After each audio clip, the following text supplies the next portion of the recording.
آپ نے فرمایا قبرستان جایا کرو.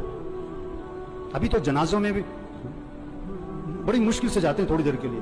اکیلے جاؤ قبرستان, ہمت ہے تو مغرب کے وقت جاؤ اور اپنے آپ کو سمجھاؤ مجھے بھی یہاں آنا ہے. یہ کون پڑے ہوئے, بڑی پلاننگ کرتے تھے, بڑے کہہ لگاتے تھے, جو کیا کہتے تھے میرے پاس نماز پڑھنے کو وقت نہیں ہے, صبح میرے سے فجر میں اٹھا نہیں جاتا.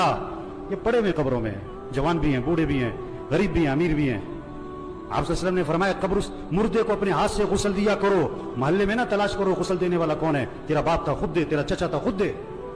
اپنے ہاتھ سے غسل دے تاکہ عبرت ہو کیا اکڑ تھی, کیا نخرے تھے, اور کیا آج پھٹے پر بے بسی ہے. ہم سب پھٹے پہ پڑنے والے ہیں ایک دن. مسیح میں دو پھٹے نہیں ہیں, ریڑے والی کا پھٹا اور ہے اور مل والی کا پھٹا اور ہے. مسیح میں دو چارپائیاں نہیں ہیں, گدا ریڑی والا بھی اسی چارپائی پہ اور چودھری صاحب, میاں صاحب, کرنل صاحب, جنرل صاحب بھی اسی چارپائی پہ. یہ موت پیغام ہے, توبہ کرو, اللہ کو راضی کرو, گناہوں سے بچو, اپنے اخلاق اچھے بناؤ, جھگڑے ختم کرو. بھائی بھائی میں جھگڑا, بھائی بھائی سے بول چال بند.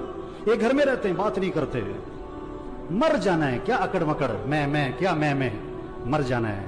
تیرا بیٹا تیرے پہ مٹی ڈالے گا, تیرا نوکر تیرے پہ مٹی ڈالے گا, اپنے ہاتھ بھی تیری قبر پہ جھاڑے گا. کیا اکڑ مکڑ بھائی, اخلاق اچھے بنائیں, جھگڑے ختم کریں, اپنی کمائی کو پاکیزہ بنائیں, کسی کا حق نہ دبائیں, کسی کا حق نہ دبائیں. کتنے لوگ ہیں پیسے دینے لوگوں کے, نہیں دے رہے, نہیں دیتے.